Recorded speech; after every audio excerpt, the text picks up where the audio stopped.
Eh bien, bonjour à tous. Donc, aujourd'hui, nous retrouvons Pierre. Donc, Pierre qui est un habitué des webinaires. Au moins une fois par an, il vient nous raconter un petit peu ce qui s'est dit lors de la précédente conf NVIDIA. Donc, aujourd'hui, il va plutôt nous parler de la prochaine école Great Scott School. Donc, calcul sur architecture hétérogène, c'est la seconde édition. Et il va nous dire un petit peu les différences et les améliorations, les ajouts par rapport à la première édition. Je crois, Pierre, que tu acceptes de te faire interrompre au fil de l'eau par les gens s'ils ont des questions, on est d'accord? Oui, oui, oui, on va faire ça de manière très interactive, hein. L'idée, c'est de discuter. Et aussi, donc j'en profite, mais tu vas le rappeler. Donc cette école, donc là c'est le premier webinaire, qui est un peu un webinaire de présentation, mais il va y avoir tout un tas de webinaires, donc 16 il me semble, ou Oui. 15 du coup, qui seront sur des sujets spécifiques, qui vont justement présenter des thématiques abordées à l'école.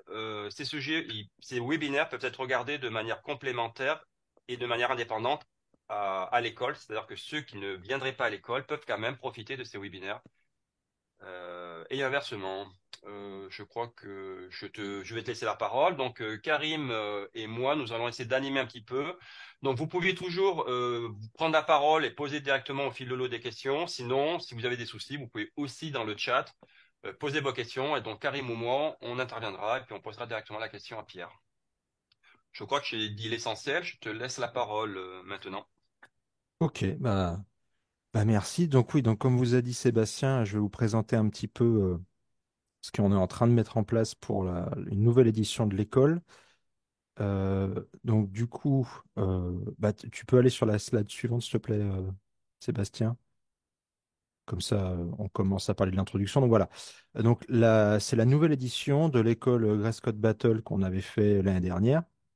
Donc c'était en été 2023. Alors c'était une école assez courte. C'était une école de 4 jours. Slide suivante. Et, euh, et donc c'est une école qui a eu lieu en juillet 2023. Et qui s'est très bien passé, donc qui a eu lieu au LAP, donc à Annecy, au laboratoire de physique des particules d'Annecy. On a eu des étudiants, des chercheurs et des ingénieurs tout au long de l'école qui sont venus. Donc on a eu de très très bons retours. Et on s'est dit qu'on allait faire une nouvelle édition. Alors, comme l'édition précédente était très courte et était extrêmement dense, on s'est dit que pour la prochaine édition, on allait plutôt faire une école un peu plus longue pour avoir plus le temps justement d'approfondir les technologies, de jouer avec les technologies et de vous faire découvrir justement tous les points communs qu'il y a aussi entre toutes ces technologies. C'est aussi l'avantage d'avoir une école un petit peu longue. Slide suivante. Et donc, vous allez avoir plus de temps voilà, très bien. Vous allez avoir plus de temps pour pratiquer donc toutes ces technos. On va aussi vous présenter pas mal d'outils. Donc, apparemment, ça avait très bien marché l'année dernière. Donc, on va vous en présenter typiquement les outils qu'on utilise au quotidien, nous, pour optimiser des codes.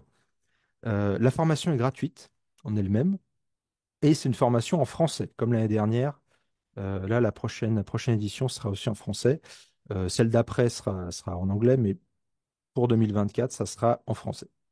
Slide suivante. Voilà, donc un des acteurs principaux, donc c'est Reprise, c'est le groupe Reprise. Donc Reprise, c'est un groupe transverse Yen de P3. Donc à l'Yen de P3, les ingénieurs sont généralement attachés à des expériences, des grandes expériences de physique.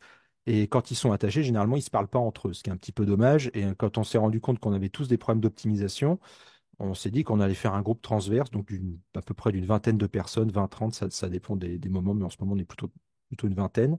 Et l'idée, c'est qu'on avance tous sur nos expériences, avec nos problématiques, mais avec nos technologies préférées. Et régulièrement, on se fait justement des réunions pour voir jusqu'où on a réussi à pousser tel techno, comment tel autre techno arrive à résoudre le même problème, de quelle manière, quelles sont les différences de performance, ce genre de choses. Et on fait beaucoup de C++, de ROS, de Fortran et de Python. Alors aussi quelques autres langages, mais moins. En termes d'outils, on utilise beaucoup donc les outils de profiling comme Valgrind, Macao et Perf qu'on va utiliser tout au long de l'école aussi. Des outils par rapport à la précision pour vérifier que le résultat qu'on a est juste, donc notamment Cadenas et Verrou aussi, parce que calculer rapidement c'est bien, mais calculer juste c'est quand même mieux. Et ensuite, on utilise aussi pas mal de conteneurisation. Alors même si c'est plutôt le boulot de Computops, qui est un projet reprise qui est chapeauté par Decalog, Alien 2P3, Mais là, pour le coup, l'école, vous allez voir qu'elle se base pas mal sur les conteneurs. Donc, on a aussi pas mal exploré cette voie-là. Ensuite, on a des bibliothèques. Donc, on va de Xtensor pour le calcul vectoriel à HPX pour le calcul parallèle jusqu'à OpenCL, OpenACC pour les calculs sur GPU, sur, euh, sur FPGA, avec évidemment donc les technos qui font un petit peu les deux, donc comme Alpaca, Cocos, Vulkan qui fait la partie GPU, CUDA et le HPC SDK pour la partie NVIDIA. Et en termes de hardware, on a donc la partie CPU, donc avec tous les types de CPU qu'on peut utiliser, y compris ARM maintenant, on s'y est mis. Donc il n'y en aura pas à l'école parce qu'on n'a pas encore le temps de tout faire, mais peut-être pour la prochaine, il y en aura, enfin celle d'après. En termes de GPU, pareil, on utilise tous les GPU qu'on peut, et en termes de FPGA, on essaie de regarder aussi ce qu'on peut avoir. Donc voilà pour la partie vraiment reprise. Et donc un autre acteur de l'école, donc c'est TerraTech. Donc une fois qu'on a fait la première école, donc TerraTech nous a contactés. Donc TerraTech, c'est une association à but non lucratif qui valorise et dissémine le plus possible les connaissances, donc en faisant notamment des écoles, des séminaires, des interviews, un peu comme ce qu'on est en train de faire là. Donc ils font des formations et ils recensent aussi, ils font des catalogues de formation, calcul de performance pour les personnes qui en ont besoin. Et ils font surtout leur truc, c'est aussi de faire un pont entre le monde académique et le monde industriel. Donc eux, ils sont dans la partie France de EuroCC. Donc EuroCC, c'est la partie formation donc d'un projet plus gros. Et donc je vais vous parler juste après. Donc EuroHPC, voilà, si tu vas jusqu'à la slide d'après, comme ça on est bon. Voilà, c'est parfait. Donc, eux, ils font la formation, donc CC, c'est centre de compétences, ils font la formation donc, sur 33 autres pays que la France, en HPC, en HTC et en HPDA. Donc, eux, ils mélangent, en termes, ils disent HPC pour toutes ces choses différentes. Donc, HPC, le calcul haute performance, HTC, le calcul haut débit, et HPDA, le calcul, l'analyse de données performante. Donc, c'est vraiment eux, les trois, ils les prennent. Donc, on a aussi le LAP, donc dans lequel on va vraiment faire l'école. Donc le laboratoire qui a plusieurs expériences, donc comme CTA et S, donc pour l'astronomie gamma, on a DUNE et SuperNEMO pour la détection de neutrinos, on a Virgo pour la détection des ondes gravitationnelles, LSST pour l'observation du ciel, LHCb et Atlas pour la physique des particules, et toutes ces expériences ont un point commun, c'est qu'elles font beaucoup de calculs. Donc, c'est aussi pour ça qu'on fait l'école. En parlant de calcul, tu vas très vite, mais c'est très bien. Donc on va parler de calculs simples, comme des produits d'Adamar, comme des réductions, comme des produits scalaires ou des produits de matrice, sachant que l'idée, c'est de vous encourager le plus possible à utiliser des bibliothèques comme la MKL, comme Eigen, comme Armadillo, comme Eve, comme NumPy ou Numba, tout en vous montrant comment ces bibliothèques arrivent à être aussi performantes. L'idée, c'est vraiment de vous montrer sous le capot comment on fait en pratique pour avoir de telles performances et comment ils font, eux, pour réussir à faire ça, et vous encourager le plus possible à réutiliser ces bibliothèques en exprimant vos calculs avec des kernels classiques d'algèbre linéaire notamment, mais pas que. Mais vraiment, l'idée, c'est de vous dire, au lieu d'écrire mon code au niveau du calcul vraiment sur un élément, par exemple, le voir de manière extrêmement globale en disant, mais en fait, tous ces calculs-là, si je les mets ensemble, est-ce que c'est pas un produit de matrice ou quelque chose de beaucoup plus haut niveau, mais de très optimisé dans le monde classique pour faire du calcul. Et ça permet aussi de porter vos applications beaucoup plus facilement sur CPU et GPU, parce qu'après, vous utilisez des bibliothèques de calcul très haut niveau, et que ce soit la MKL ou Cublas ou votre bibliothèque de calcul d'algèbre linéaire préférée, bah, au final, derrière, vous allez avoir toutes les bonnes choses, toute la scalabilité de ces bibliothèques sans vous embêter à réinventer la roue. C'est aussi tout au long de l'école ce qu'on va montrer à faire. Et comme c'est indépendant du langage, c'est aussi pour ça qu'on fait une école. Enfin, c'est vraiment le but de l'école, c'est de vous montrer tout ce genre de choses. Donc ça, ce sont des exemples qui sont extrêmement simples. Alors, on ne peut pas toujours faire des calculs, des calculs qui ont ces exemples aussi simples. Donc, on a un autre exemple qui est la réaction de Gray-Scott. Donc, c'est la réaction qui donne son nom à l'école. Donc, c'est vraiment le jeu de la vie des chimistes. L'idée, c'est vraiment d'avoir deux espèces, U et V. Et quand vous avez suffisamment de V autour de U, bah, V transforme U en V. C'est comme le jeu de la vie, quand vous avez trois cases blanches autour d'une case noire, elle devient blanche. Là, c'est la même chose, c'est juste que ça marche avec des vrais produits chimiques. Donc, c'est deux équations différentielles couplées donc qui sont quand même relativement simples. Et c'est justement tout l'intérêt, c'est en fait d'avoir un calcul qui est très très simple. Alors c'est un peu de la mécanique des fluides ultra simplifiée, si vous voulez. Et en fait, ça donne un résultat, slide suivante si tu veux, qui va être précédente, enfin juste, voilà, maintenant c'est très bien. Donc c'est un résultat qui va être très simple à comprendre. En termes de développement, vous allez voir, c'est extrêmement facile à mettre en place, mais par contre, c'est une énorme galère pour le compilateur ou pour l'optimiseur en général, parce que ça pose plein de problèmes, notamment en accès de données, accès des données voisines en mémoire, vu qu'on a besoin du résultat d'une case ou d'un pixel pour calculer et des pixels voisins pour calculer le prochain état de, de la réaction. Et donc ça entraîne tout un tas de problèmes en termes de données, de stockage de données, de calcul, et ça permet d'avoir de très très gros facteurs d'accélération. Donc typiquement pour l'accélération de base qu'on avait, pour vous donner un ordre d'idée, le calcul de base, on avait, alors que vous ne ferez pas forcément à l'école parce que c'est un peu long, mais on passe de 2h45 de calcul à 6 minutes vraiment en optimisant bien les choses, en comprenant vraiment les choses finement et en utilisant tous les indices possibles à passer au compilateur pour qu'il comprenne ce qu'on est en train de faire et pour qu'il optimise vraiment bien. Donc voilà pour la partie calcul avancé. Ensuite, en termes de langage, donc on va partir sur les langages de reprise évidemment. Donc on a C++, on a Fortran, Rust et Python. Et pendant la première semaine, on va partir sur du CPU. Donc les CPU, on va aborder donc la partie C++ avec TBB. Alors pas vraiment TBB en l'appelant explicitement, mais en utilisant typiquement C++ 17, 20 ou 23, où c'est le compilateur qui l'appelle à votre place. Et on va voir comment faire ça et comment pousser le concept jusqu'au maximum de ses possibilités. On va avoir SYCL aussi et Eve. Donc, qui sont des bibliothèques de calcul là-dessus. En Fortran, on va aussi vous montrer comment passer à travers le compilateur pour utiliser TBB, donc avec les 2 concurrentes. Donc, Fortran, n'ayez pas peur, hein, ça sera du Fortran 2018, hein, c'est du Fortran récent, c'est pas du vieux Fortran que tout le monde déteste, c'est vraiment du Fortran 2018 qui n'a rien à envier à C++ 17, hein, soyons clairs.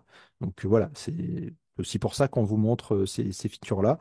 Et c'est pas Vincent qui me contredira là-dessus. Ensuite, on va parler de Rust, donc une implémentation vraiment fait maison, et la partie Python, donc avec NumPy et NumBa pour vous montrer toute cette partie-là. Donc ça nous occupait la première semaine.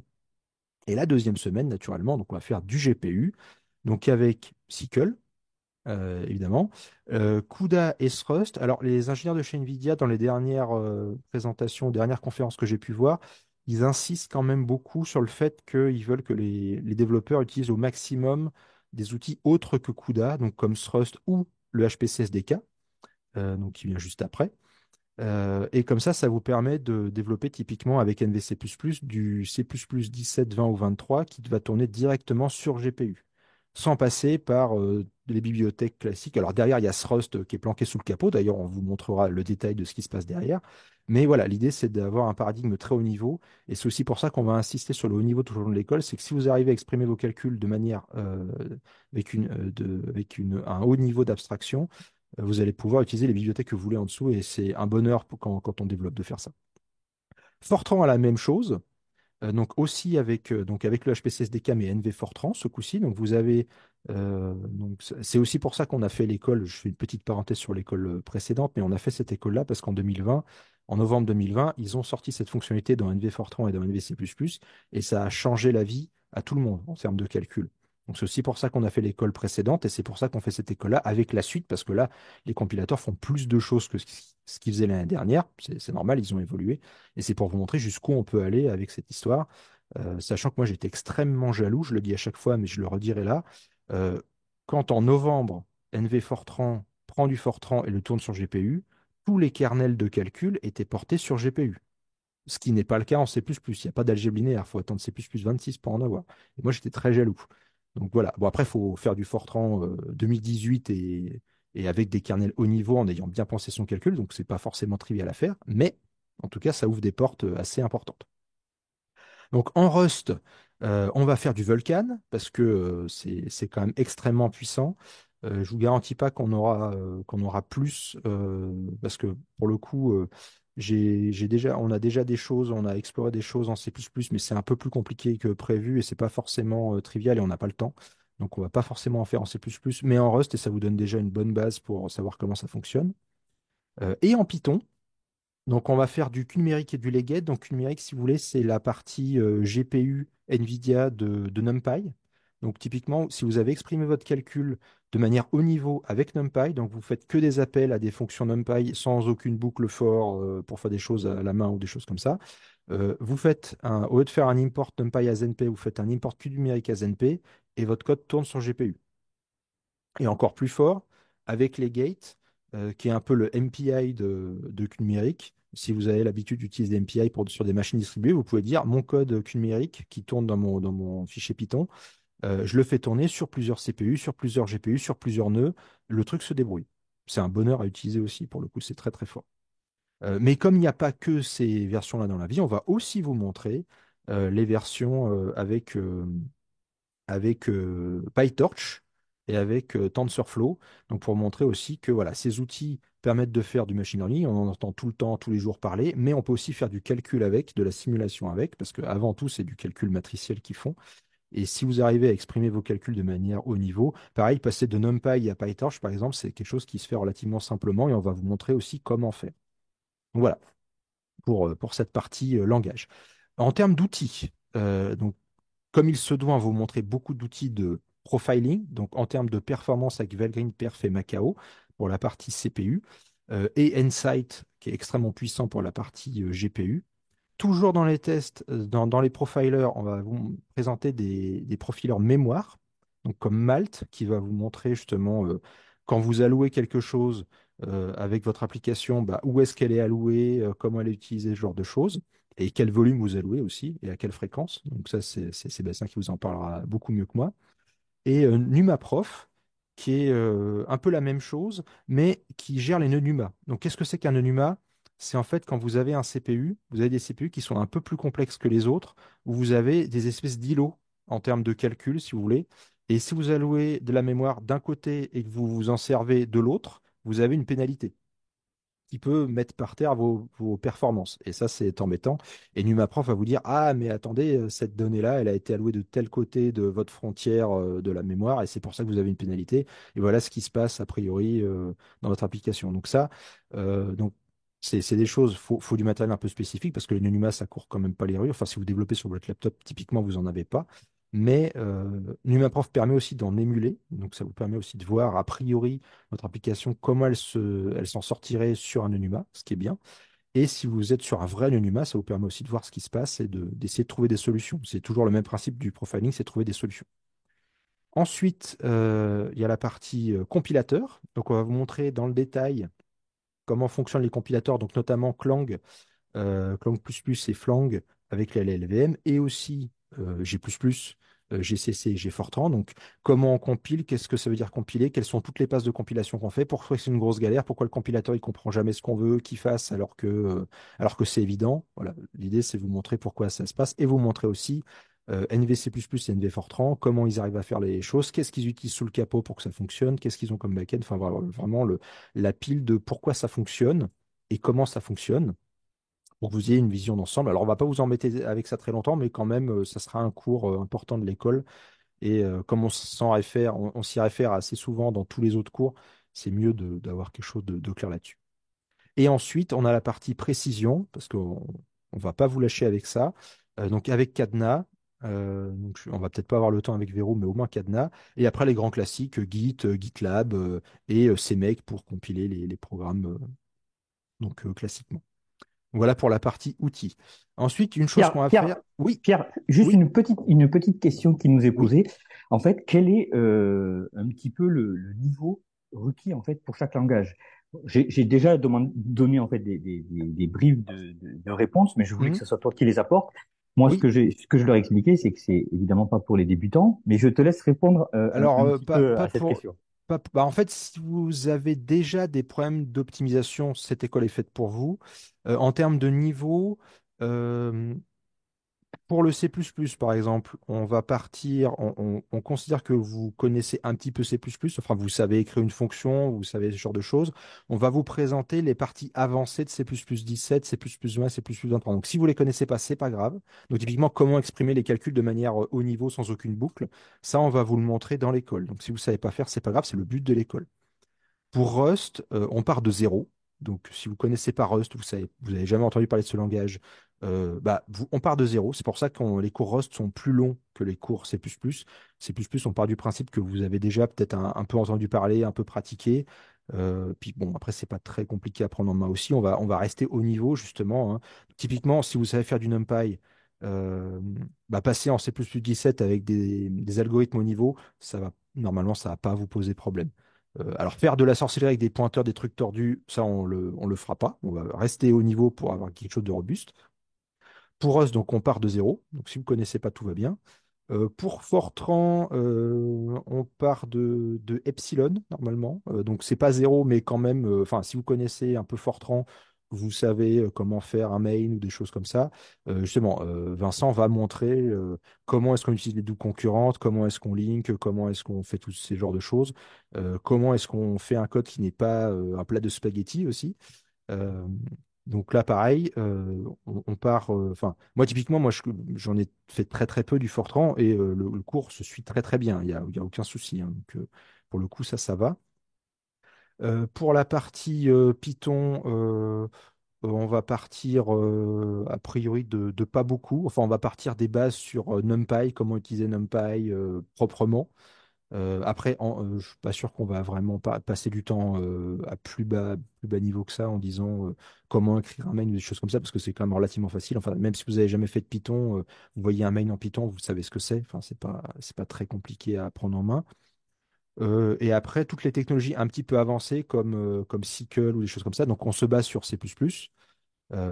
Et on vous montre quand même le détail de comment je fais un Hello World, comment je récupère mon device, comment je m'en sers, ce genre de choses. Pour Vulkan, je parle sous le contrôle d'Adrien, mais a priori, l'idée, c'est, alors pas forcément de rentrer dans le détail, parce que vous allez voir que c'est gigantesque en termes de fonctionnalités, mais au moins de vous montrer plus dans le détail que l'année dernière aussi, parce qu'on a quand même beaucoup plus de temps, pour, voilà, qu'est-ce que ça fait, pourquoi ça fonctionne comme ça, qu'est-ce qui se passe derrière, comment le GPU fonctionne. L'idée, c'est aussi, ça j'en ai pas parlé, mais c'est vous montrer aussi, la semaine prochaine, on commence là-dessus, comment fonctionne un CPU, qu'est-ce qu'il y a dedans, qu'est-ce qu'on fait avec ça, comment fonctionne un GPU, après, quelles sont les différentes parties, comment elles fonctionnent entre elles. Voilà, l'idée, c'est aussi de parler de ce genre de choses. Autre petite question, quel Oui. paradigme de programmation à connaître? Donc, Alors, PO, impératif, fonctionnel, point d'interrogation. Alors, on fait beaucoup de fonctionnels. Il y aura un petit peu de programmation objet éventuellement, mais on va vraiment. Enfin, vous n'allez pas avoir à programmer en objet, pour le dire simplement. Éventuellement, dans certains cas, utiliser des objets, et encore des objets très simples, mais il n'y aura pas de trucs improbables avec des fonctions virtuelles, avec des héritages multiples, avec des choses qui sont à peu près scandaleuses, que ce soit en. Enfin non, d'ailleurs, je crois qu'il n'y a pas d'héritage en Rust. Au moins, ils ont réglé le problème. Mais voilà, l'idée, c'est vraiment de faire des choses propres et maintenables. Ça, c'est un truc qu'on fait très attention avec ça dans Reprise. C'est avoir du code qui est performant, mais qui est aussi maintenable. Donc voilà, c'est aussi pour vous montrer voilà, comment on fait les choses, comment on arrive à ce genre de résultat. Euh, donc voilà, pour cette partie-là. Est-ce que vous avez d'autres questions ou est-ce qu'on on passe à la suite? C'est comme vous voulez.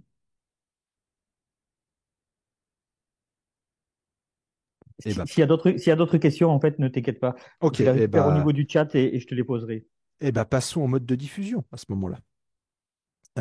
Donc, en termes de diffusion, donc on va avoir le LAP. Au LAP, on va avoir à peu près 40 personnes, dont 8 profs. On va restreamer les cours en direct. On va aussi potentiellement avoir des industriels qui vont être sur place, donc pour suivre les cours ou pour co-NMI aussi avec nous. Et on va avoir une session Bootstrap. Donc ça, c'est aussi un truc important dans l'école. Pour les personnes qui vont venir à l'école, on vous réserve une journée entière à la fin de l'école, le dernier jour de l'école, où l'idée, c'est aussi pour ça qu'on vous prévient 6 mois à l'avance, hein.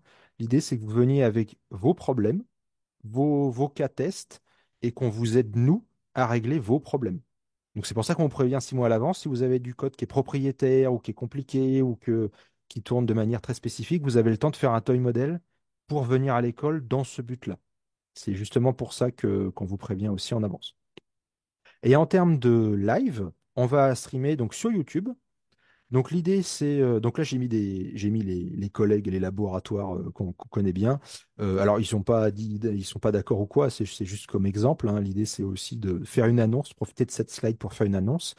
On s'est dit donc on va streamer sur YouTube, donc n'importe qui peut suivre sur son laptop, mais on s'est dit ça serait pas mal si des laboratoires jouaient le jeu en restreamant les cours vraiment dans des auditoriums pour que les collègues puissent venir ensemble assister aux cours, parce que c'est quand même plus sympa d'être plusieurs pour assister à une école comme ça, plutôt que d'être tout seul derrière son écran.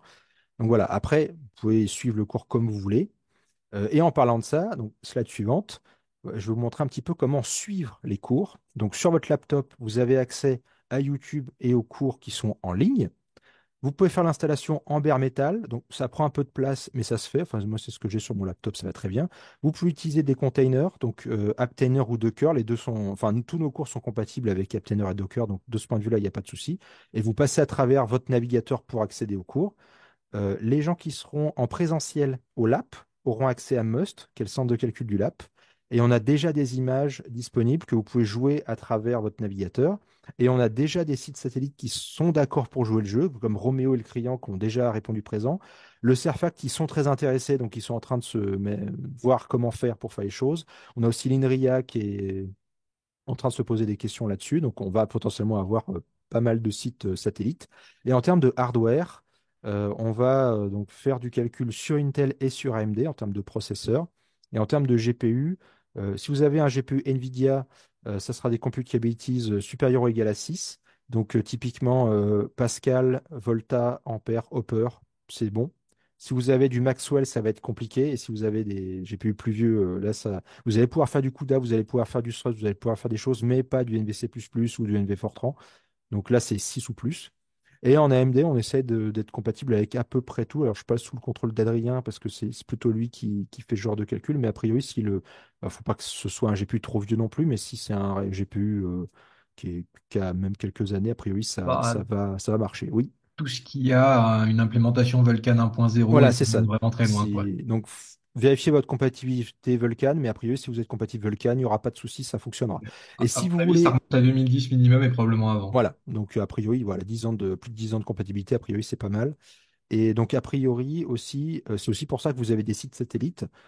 Si vous avez un petit laptop, vous n'avez pas forcément de gros GPU dedans. Vous avez un GPU, mais vous aimeriez bien tester sur un autre GPU, sur une A100 par exemple, ou des choses comme ça, ou une A180 Go.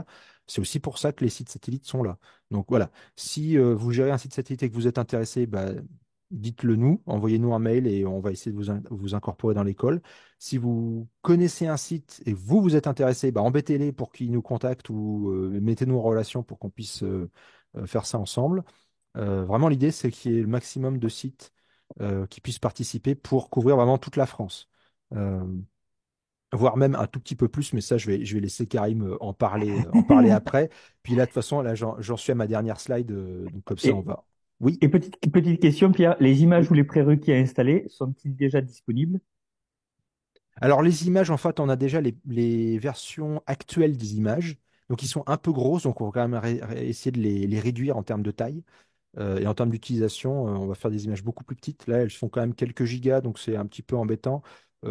Typiquement, pour les cours, le cours C++ ou des choses comme ça, moi, j'ai dans l'idée de descendre à des images qui font 120 mégas, pas plus, quoi. Vraiment pour avoir le strict minimum, avec quand même Valgrind, Macao et tout ce qu'il faut avec, hein, la totalité des outils utiles, mais quelque chose de petit. Comme ça, c'est facile à récupérer, c'est facile à jouer.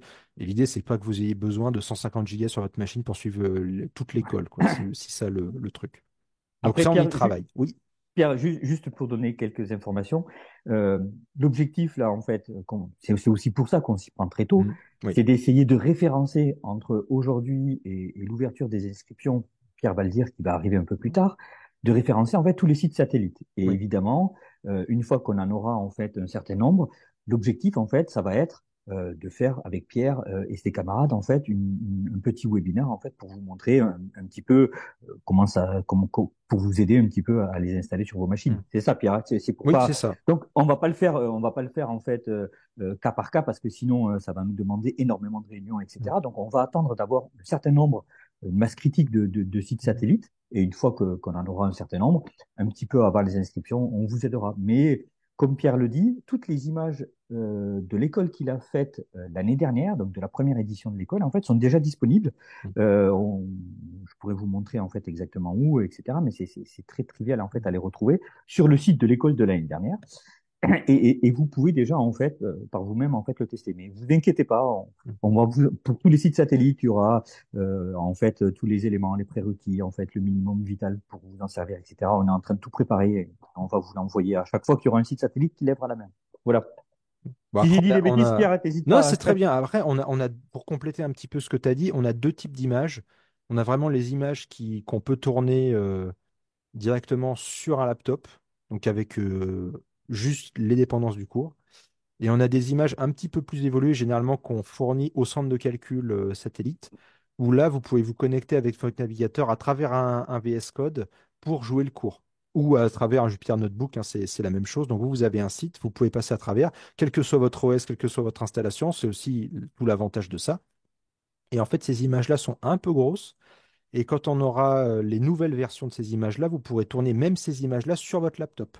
Donc, c'est-à-dire que vous lancez votre navigateur préféré et vous passez à travers votre Aptainer ou votre Docker et vous pouvez jouer les cours sans avoir à faire d'installation, de choses comme ça. Et vous avez un navigateur. Donc, pareil, si vous n'avez pas les outils qu'il faut ou les, les éditeurs, les environnements de développement, les choses comme ça, vous avez un VS Code.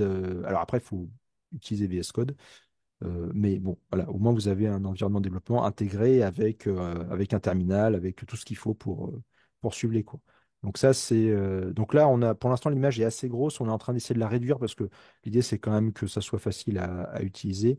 Donc là, on pense passer de quelques gigas à quelques centaines de mégas, voire un peu plus de 100 mégas, mais pas plus. Voilà pour cette partie-là. Et en conclusion, parce qu'il va quand même falloir conclure à un moment quand même.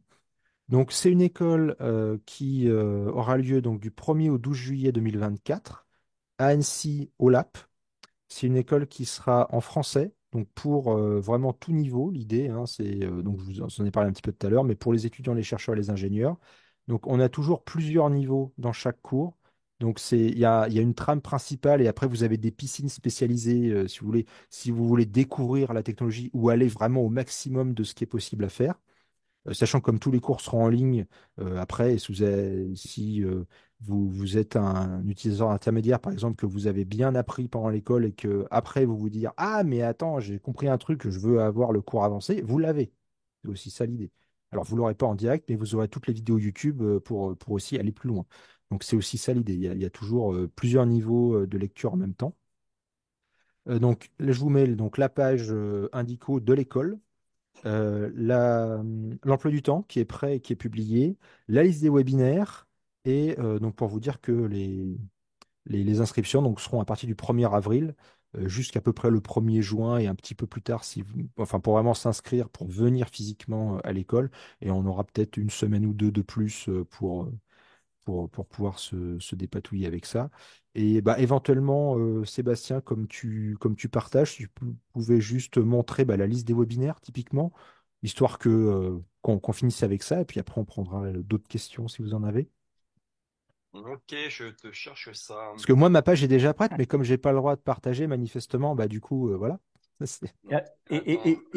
et Pierre, je prends juste la parole pour Oui. donner en fait quelques indications complémentaires. Donc, cette école, en fait, est très particulière dans le sens où, comme Pierre vous l'a dit, à Annecy, il y a une quarantaine de classes en physique.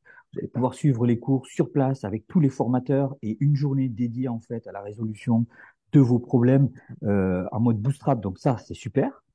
Ensuite, à côté de ça, en fait, il y aura des sites satellites partout en France. Donc, si vous souhaitez en fait vraiment vous impliquer dans l'école, vous devenez en fait un site satellite et vous pouvez l'ouvrir à votre personnel en fait. Et donc, accéder avec un streaming live à tous les cours qui seront donnés. Donc ça, c'est une possibilité. Évidemment, en fait, votre personnel, vous pouvez leur donner accès ou pas, en fait, à vos gros moyens de calcul. Vous pouvez ou pas ouvrir votre école à l'extérieur, c'est-à-dire en fait, si vous souhaitez accueillir du public extérieur, qui pourrait être par exemple société, autres laboratoires, etc., venir en fait, si vous souhaitez les accueillir, vous pouvez leur donner ou pas accès à vos moyens de calcul. Donc c'est vraiment une école très ouverte sur les sites satellites. L'objectif en fait, c'est de profiter du streaming live qui sera fait à Annecy. Ça, c'est vraiment bien.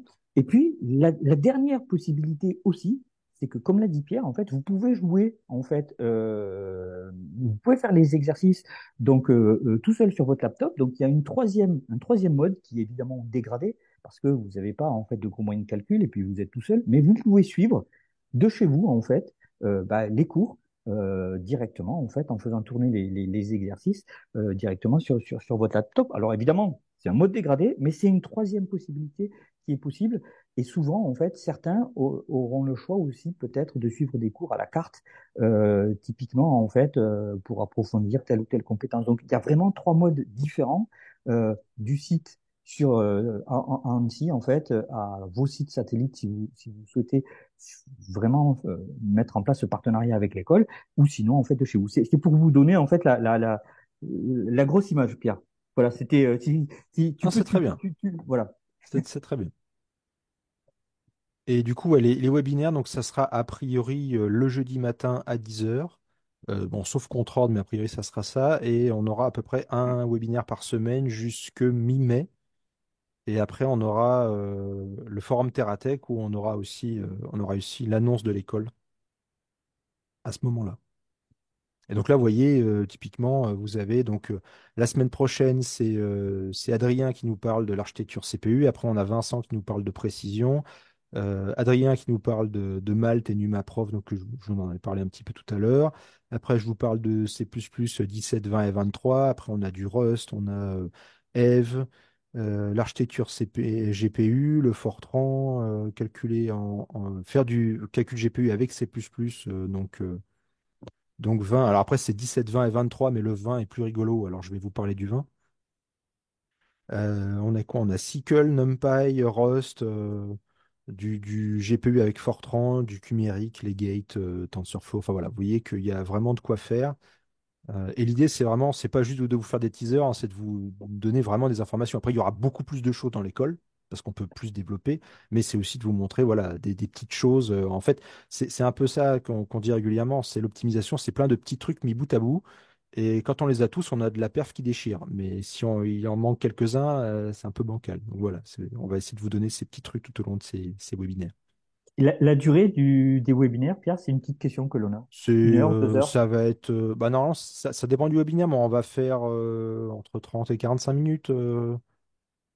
Il y Avec aura les peut-être questions, ça des fait une webinaires petite un heure, quoi, petit avec peu les avec des questions. Ouais. démonstrations, des choses comme ça, mais globalement, on va essayer de maintenir ça en dessous d'une heure. Avec la possibilité de questions-discussions à la fin Voilà, avec la et possibilité d'être en voilà. retard Ouais. comme d'habitude en Ouais, ayant oui, et puis pour, 3 heures pour de laisser du questions. temps pour discuter. Effectivement, Oui, si on oui. regarde enfin, si vous regardez le format actuel, c'est trois quarts d'heure avec Mm. une demi-heure, trois quarts d'heure de questions, discussions, etc., quoi. Donc, il n'y a pas de contrainte forte quand même sur. Donc, sachant que tout sera enregistré et tout sera disponible avec des liens sur la page Nico de l'école, comme ça, si vous ratez un webinaire, vous avez tout l'historique. Et donc, ça sera aussi sur le site du webcast et ça sera aussi sur YouTube. Donc, comme ça, vous avez plein de méthodes différentes pour suivre les webinaires. Donc, aucune excuse de ne pas les suivre Exactement. ou de ne pas les rattraper. Aussi. OK. Est-ce qu'il y Et a des questions? Donc, si, vas-y, oui. Karim. Non, non, c'était ça, c'est exactement ça. C'est gros. Est-ce qu'il y a des questions? Alors, peut-être en attendant les questions, est-ce que tu peux revenir en fait sur la slide pardon, le déroulé en fait de tous les webinaires pour te mettre en fait sur la première page de l'école, juste pour donner, ouais, Alors, attends, parce que j'ai plein de là tu l'avais fenêtres. là. À Voilà, l'école, c'est celle-ci là. non, si ouais, Voilà, c'est tout en l'emploi haut, du temps, mais oui. tout en haut, ouais, voilà. Si tu montes en fait, voilà, sur cette école, voilà. En fait, c'était juste pour expliquer un petit peu un logo qui apparaît peut-être un peu étrangement. En fait, c'est CFR. C'est juste pour vous donner quelques exemples puisque c'est moi qui le pilote. Donc, moi, juste une petite introduction. Je suis Karim Azoum en fait. Je suis le directeur des programmes à Ferratech et dans le contexte européen, comme Pierre vous l'a montré au début, en fait, on a lancé dans le cadre d'EuroHPC un projet qui s'appelle en fait EuroCC. Et l'objectif, c'était de créer 34 centres de compétences dans 34 pays différents. Et en France, en fait, TerraTech pilote le centre de compétences que l'on a appelé CCFR pour centre de compétences français sur les technologies de HPC, de HPDA, d'IA, etc. Et dans ce cadre-là, en fait, effectivement, on travaille avec Pierre en collaboration, donc avec le lab, pour diffuser au maximum, en fait, la Grèce Code School, pour essayer de trouver un maximum de sites satellites et d'avoir une représentation nationale, voire peut-être avec des pays francophones proches. On est en discussion, pour être transparent, avec la Belgique, peut-être la Suisse, pour initier le fait que l'année prochaine, on aimerait avoir une édition encore plus ouverte, encore plus internationale, lui donner un élan à cette école. Et donc, c'est aussi pour ça qu'on a créé avec Pierre les jeudis Great Scott. Vous voyez, pour vous donner des petits webinars en fait très techniques euh, complémentaires. Et c'est vrai que, comme Pierre le disait, euh, rien que suivre en fait déjà tous les webinars, ben, vous allez avoir énormément en fait d'informations techniques pour améliorer toutes les performances de vos codes et que vous pourriez aussi participer à cette école en fait pour en savoir plus. Donc et vraiment approfondir en fait toutes vos compétences. Donc c'est une école très particulière. euh, voilà, avec une résonance en fait cette année nationale sur cette édition Reloading. Voilà, c'est ce que je voulais juste positionner en fait le centre de compétences. Voilà. Donc si vous avez des questions, n'hésitez pas. Oui, bonjour, Benoît Gaston, donc du Criant. Bon, j'ai posé la question sur le chat, donc il y a eu un premier jet de réponse, on va dire, sur les images disponibles, etc. Donc simplement, comme nous, on a dit qu'on était partant pour être site satellite, on se posait quand même juste en fait une question vraiment technique de prérequis, notamment sur toute la partie GPU. Enfin, les images, elles vont forcément faire référence à des versions de driver pour les GPU. Et est-ce que ça, c'est quelque chose qu'on peut avoir en amont assez rapidement? Parce que c'est.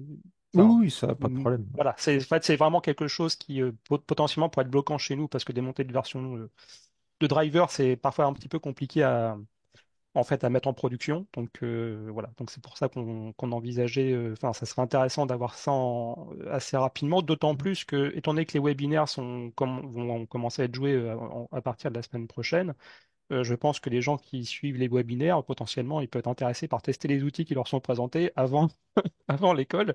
Et voilà, donc en gros, s'il y avait une possibilité d'avoir déjà un peu, voilà, enfin, des images ou un ensemble de prérequis de vraiment de liste d'outils avec les versions qui seraient assez pertinentes parce que là, donc on a des versions de C++, etc., mais on n'a pas forcément les versions des outils qui y font référence. Donc ça pourrait être assez pertinent pour nous si on a des utilisateurs qui commencent à suivre ne serait-ce que les webinaires ou même nous, même. Hein. Enfin, bah, j'envisage de les suivre ou de les rattraper parce que je ne serai pas disponible tous les jeudis matins. Mais voilà, En replay, ils seront dispo en replay. voilà, donc voilà, je les rattraperai en replay.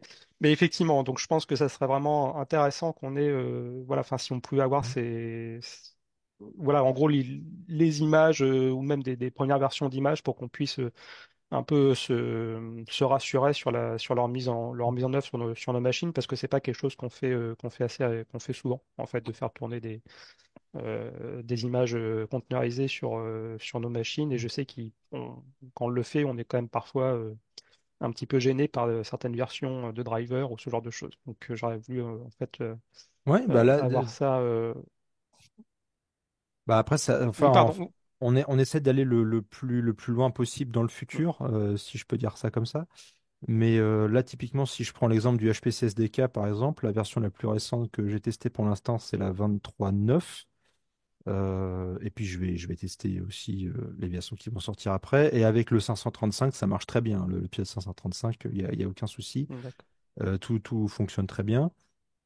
Euh, sur, euh, Sur AMD, là c'est plutôt Adrien qu'il faut embêter avec ça. Je sais pas si les pilotes Gallium sont déjà à jour, mais après on peut déjà faire des choses avec d'autres pilotes.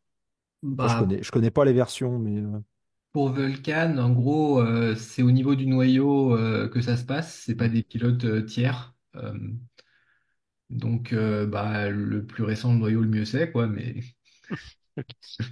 Oui, après, c'est, enfin, simplement, j'attends pas une réponse tout de suite, mais immédiatement, mais effectivement, c'est quelque chose qui serait intéressant pour nous d'avoir en amont pour justement pouvoir accueillir les utilisateurs et qu'ils puissent tester euh, au maximum. Et la question que je me posais, mais qui est peut-être plus d'ordre on va dire, administratif, donc si nous, on envisage d'avoir nos utilisateurs, principalement nos utilisateurs qui viennent suivre l'école, donc on en aurait qu'on pourrait éventuellement accueillir dans nos locaux, mais potentiellement on aurait certains utilisateurs qui seraient qui vont pas forcément faire le déplacement même chez nous pour venir voir. Donc du coup, s'ils veulent suivre l'école à distance mais utiliser nos ressources, il faut qu'ils s'inscrivent chez vous ou enfin en fait s'ils viennent directement chez nous, j'aurais tendance à dire que c'est un peu bah, transparent pour vous parce qu'ils vont suivre ce qu'on rediffuse. Mais est-ce qu'il faut qu'ils soient inscrits en fait quand même enfin sur l'école ou est-ce qu'on gère nous-mêmes les inscriptions en fait euh, je parle sous le contrôle de Karim, mais a priori, moi je dirais que s'ils s'inscrivent chez nous, c'est bien. S'ils s'inscrivent chez vous directement, après, vous nous renvoyez la liste et comme ça, on peut dire après la liste de tous les gens qui ont participé à l'école. ouais. L'idée, c'est aussi Mais d'avoir la liste. En pour suivre fait, le replay pour Oui, c'est suivre ça. le live. On aura, de toute façon, on aura les statistiques du live, effectivement. D'accord. Mais en le fait, live juste il est pour, ouvert à tout le monde du coup Oui, ou oui, ça sera sur oui, ouais, YouTube ouvert d'accord, à ok, tout le ok. monde. il est Ok. ouvert à tout le monde. Mais en fait, pour donner juste quelques précisions, l'objectif, c'est aussi en fait d'avoir une remontée pour savoir combien de personnes ont été formées un peu partout en France, parce que c'est la première fois qu'on lance cette initiative. Et donc, c'est vrai que c'est important à la fin d'avoir quelques indicateurs. Et donc, ce que l'on a proposé, en fait, c'est que l'inscription officielle pour participer à l'école va avoir lieu en fait à partir du 1er avril. Et l'objectif, en fait, c'est entre aujourd'hui et le 1er avril, essayer de référencer tous les sites satellites. Ça, c'est un petit peu le travail en fait du centre de compétences au travers du partenariat en fait avec le lab autour de cette école. Une fois qu'on va référencer en fait tous les sites satellites, évidemment en fait, on va donner des éléments formels en fait à chaque site satellite et donc pour que qu'ils aient en fait le contexte de l'école la manière en fait dont ça va se passer etc euh, et faire des webinaires aussi avec eux pour vous montrer comment installer en fait les images etc donc on va le faire une fois qu'on aura la masse critique des sites satellites et évidemment l'objectif c'est que le 1er avril lorsqu'on va ouvrir les inscriptions et que l'on va diffuser un petit peu à toute la France en fait la possibilité de participer à cette école, il y aura la possibilité de s'inscrire au LAP directement en physique si on veut suivre les 12 jours en physique au LAP. Ça, c'est une manière de faire, mais aussi il y aura la possibilité en fait de s'inscrire au travers donc de tous les sites satellites si vous le permettez, parce qu'évidemment, en fait, chaque site satellite, on va vous demander, en fait, si oui ou non vous ouvrez à l'extérieur. Si vous nous dites, en fait, non, on n'ouvre pas à l'extérieur, bah, vous serez référencé comme site satellite de l'école, mais par contre, on ne pourra pas cliquer, en fait, sur votre site, typiquement, en fait, pour s'inscrire, parce que, en fait, vous n'allez pas souhaiter accueillir du public extérieur. Si maintenant, par exemple, le client nous dit dès le début, en fait, nous, on ouvre à l'extérieur et attention, on n'a que 30 places, ben évidemment, en fait, il sera possible de s'inscrire directement en fait au client et avec le nombre de places en fait requis. Donc c'est pour ça qu'on a besoin, dans un premier temps, c'est une initiative vraiment euh, euh, nouvelle. Moi, j'ai jamais vu ça en fait. Tellement, c'est Pierre qui a donné en fait le mot, mais c'est une école tellement flexible en fait que nous derrière, ben, du coup, on a énormément de contraintes en fait pour que ça fonctionne. Donc en fait, pour chaque site satellite, c'est pour ça qu'on va vous demander euh, euh, qu'est-ce que vous avez comme matériel en fait, etc. pour savoir un petit peu ce que vous allez faire, ce que vous allez pouvoir faire, etc. Si vous ouvrez l'accès à vos moyens de calcul ou pas, si vous accueillez du public extérieur ou pas, et combien de places en fait vous pouvez proposer. Tout ça en fait, encore une fois, pour faciliter la vie de l'utilisateur final en fait, qui va dire, ah ben moi je suis par exemple typiquement à Reims et j'aimerais bien, je peux pas aller en fait à Annecy parce que en fait j'ai des contraintes, mais du coup en fait si je sais que il y a le centre régional Roméo qui est site satellite et qui accueille du public à l'extérieur et qui reste des places de libre parce que on mettra le nombre de places en fait, ben, du coup peut-être qu'il cliquera en fait directement chez vous pour s'inscrire. Et évidemment en fait l'objectif c'est de vous transmettre en fait à chacun euh, les inscriptions, etc. Après, évidemment, si par d'autres moyens et pour d'autres raisons, les gens passent directement par vous, on mettra un lien avec chaque site satellite et moi-même et Marie qui m'accompagne dans cette initiative, un lien en fait pour qu'on mette à jour en fait le nombre de places restantes. Donc vous inquiétez pas, mais c'est une grosse machine en fait, mine de rien. On a l'air que c'est simple, que c'est facile, etc. Mais c'est tellement flexible en fait que c'est une grosse préparation en amont que l'on essaie de mettre en place au fur et à mesure. Mais c'est pour ça aussi qu'on s'y prend tôt, Pierre. Oui, mais c'est pour ça, oui, c'est vrai que c'est pas très habituel de présenter une école 6 mois à l'avance, mais j'espère que maintenant vous voyez pourquoi.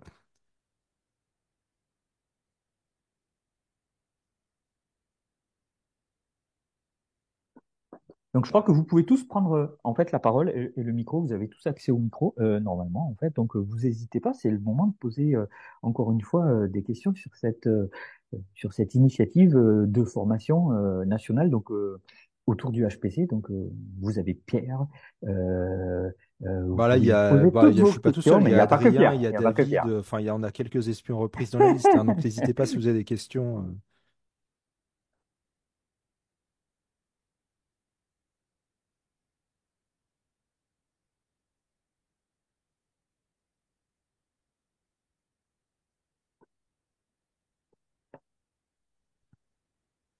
Bon, je vois qu'il n'y a plus de nouvelles questions. Ah si, il y a juste Glenn qui nous dit en fait qu'il est en train de regarder pour le mésocentre GRICAD comment être site satellite Hmm. et qui contactera Pierre. Donc c'est bien, vous voyez, ça Ok. commence à par effet boule de neige en fait. Il y a énormément de mésocentres en France. Il y a énormément en fait peut-être de laboratoires en fait ou de centres de formation. Donc notre objectif, c'est vrai que essayer d'avoir le maximum de relais possible en France en fait donnera enfin, permettra déjà de former un maximum de gens. Ça c'est bien. C'est l'esprit en fait de l'IN2P3 et du CNRS, donc proposer des formations libres, gratuites à tout le monde. Voilà, et, notre objectif c'est d'essayer de toucher un maximum de gens. Euh, Après, c'est une école très particulière, hein, c'est quand même du 1er au 12 juillet, assez intensif sur quasiment tout ce qui existe jusqu'au silicium en fait pour vous rendre en fait le plus performant possible en fait sur la programmation. Enfin c'est euh, c'est pour ça qu'au début Pierre je disais en fait c'est pas trop pour les débutants, faut quand même connaître un petit peu la programmation. Enfin on n'apprend pas à coder dans cette école. On apprend à devenir plus performant. C'est ça Pierre. Oui, bah après, on donne aussi quand même des conseils de base. Typiquement, il y a Sébastien qui va nous faire tout un séminaire pour nous expliquer justement les tests unitaires, comment on fait, à quoi ça sert. Parce Ouais. que, bon, après, je le dis régulièrement en rigolant, quitte à avoir un résultat faux, autant aller vite. Mais bon, avoir un résultat juste, c'est mieux quand même. Donc voilà, l'idée, c'est de montrer aussi des méthodes de développement. Qui permettent de ne pas se coincer dans quelque chose de compliqué pendant très longtemps, alors qu'on peut faire des étapes très simples. Parce que voilà, l'idée, c'est pas parce qu'on essaie de faire des choses compliquées qu'il faut les faire de manière compliquée, quoi. C'est ça aussi le message. Enfin, il y a vraiment toute la partie. Ouais, on va vous montrer comment optimiser du code. On va aussi vous montrer comment l'optimiser de manière qui soit maintenable quand même, hein. L'idée, c'est de garder justement, c'est de garder toutes ces choses en tête quand on développe. D'ailleurs, pour les personnes qui seraient un petit peu curieuses des technos, comme on a eu quelques questions, je peux mettre ça dans le chat. Vous avez les vidéos YouTube de l'école de l'année dernière. Si vous êtes curieux de savoir, mais comment on se connecte au portail pour lancer des jobs ou pour avec à travers notre Kubernetes pour jouer les cours sur l'architecture qu'on a.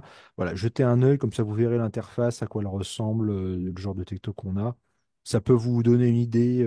C'est a priori enfin, c'est la même techno qu'on va utiliser pour la prochaine école, mais en plus à jour et avec des images Mm. plus petites, plus légères et plus optimisées que celles qu'on avait avant.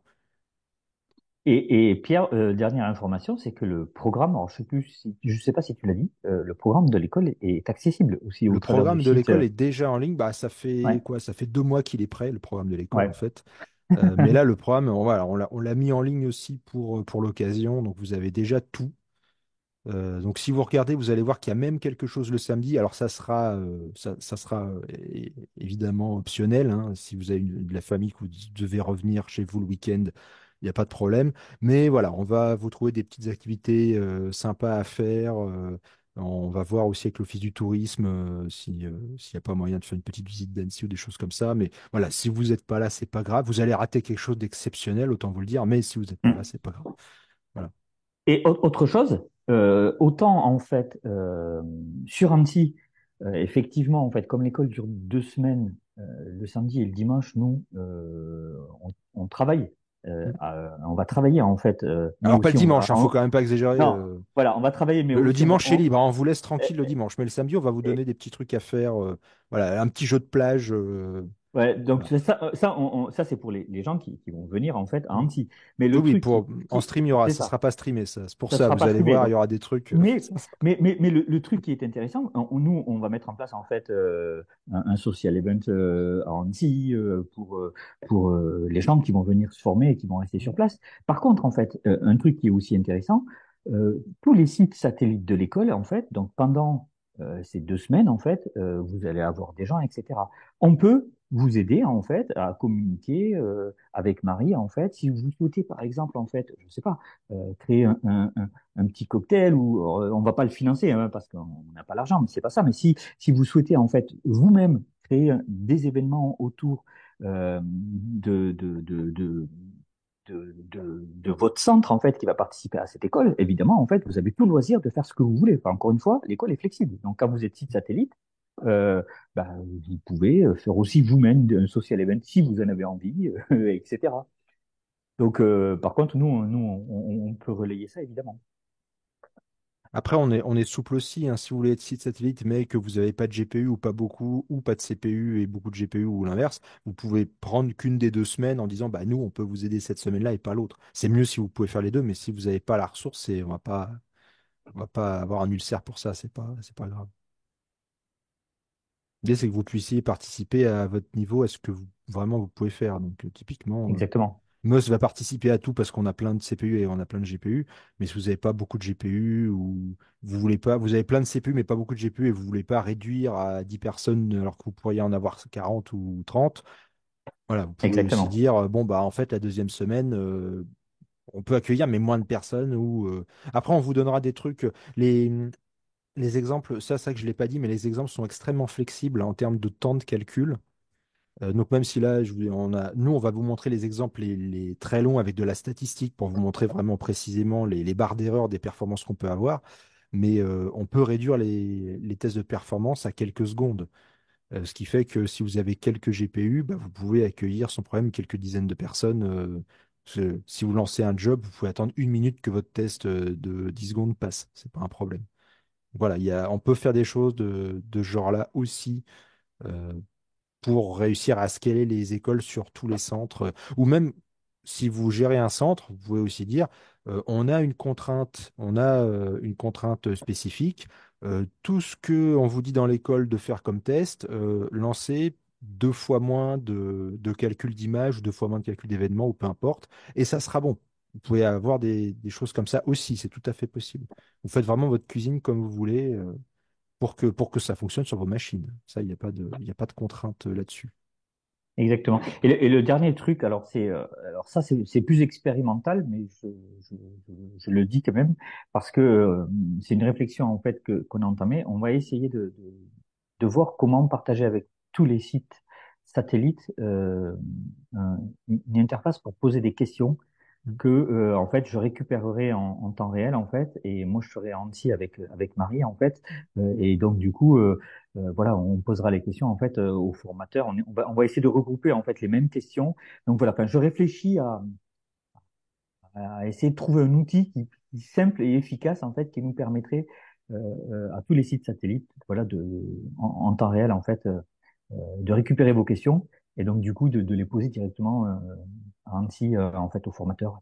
Voilà, on y réfléchit parce que si on donne accès comme aujourd'hui en fait à une par exemple au son pour que chacun puisse poser ses questions, en fait l'école elle va être très compliquée à gérer parce qu'ils ont déjà en fait euh, un programme très dense et Oui. donc du coup et donc du coup pour pas que les étudiants finissent le soir en fait à 21h, on va essayer en fait de contenir ça. Et donc voilà, je réfléchis. Donc d'ailleurs, si vous avez aussi des idées, en fait, je suis preneur. Hein. J'ai pas encore trouvé l'outil idéal qui permettrait de faire ça, mais on va y arriver. Voilà. Mais je pense que ça pourrait être très intéressant parce que il y aura des sites satellites où il y aura en fait parfois des experts sur place. Des fois, en fait, bah, comme quand on est expert, on n'est pas forcément expert de tout. Donc, l'expert pourra évidemment en fait nous poser quelques petites questions en fait directement qu'on refera droit en live en streaming en fait aux formateurs et que ils répondront du coup à tout le monde. Donc ça pourrait être sympa. Alors il y a une question, hein, j'ai répondu Pierre. En fait, il y a une personne donc qui est Amadou du Mali qui nous dit en fait qu'il serait très intéressé en fait pour être site satellite de l'école directement du Mali. Ouais, bah, aucun Est-ce que problème. c'est possible? Voilà. Ah bah, complètement. Est-ce que j'ai C'est une répondu? école francophone, hein, donc complètement, il n'y a aucun souci. Donc, quelle est la procédure? Ben, c'est facile, en fait. Il suffit que tu nous envoies un mail à Pierre et à moi. Il y a directement, en fait, nos mails axés sur euh, la page web en contact de l'école. Euh, voilà, peut-être qu'on va rajouter. Enfin, je crois je sais pas si s'il a déjà été mis le site de l'école, mais je crois que oui, dans le chat. J'ai pas regardé. Au pire, on peut le remettre, hein. Ouais, on va le Ah non, remettre. j'ai mis ma présentation, mais il n'y a pas de lien vers l'indico. On va remettre en fait le Nico de Oui, ouais, l'école. remets un lien. Ouais, ouais. Parce que là, pour le coup, il y a tout. Et du coup, bah, ça sera comme l'année dernière. Au fur et à mesure, alors au fur et à mesure, il faut quand même le temps d'avoir de faire les vidéos, mais là, comme ce sera du direct, ça sera plus simple. Au fur et à mesure de l'école, on mettra à jour l'emploi du temps avec tous les liens vers les vidéos YouTube, vers les images, vers les cours PDF, les cours web. Enfin, vous aurez tous les liens en avance et puis les vidéos qui seront là au fur et à mesure. Comme c'est le cas pour l'école, la dernière école qu'on a faite.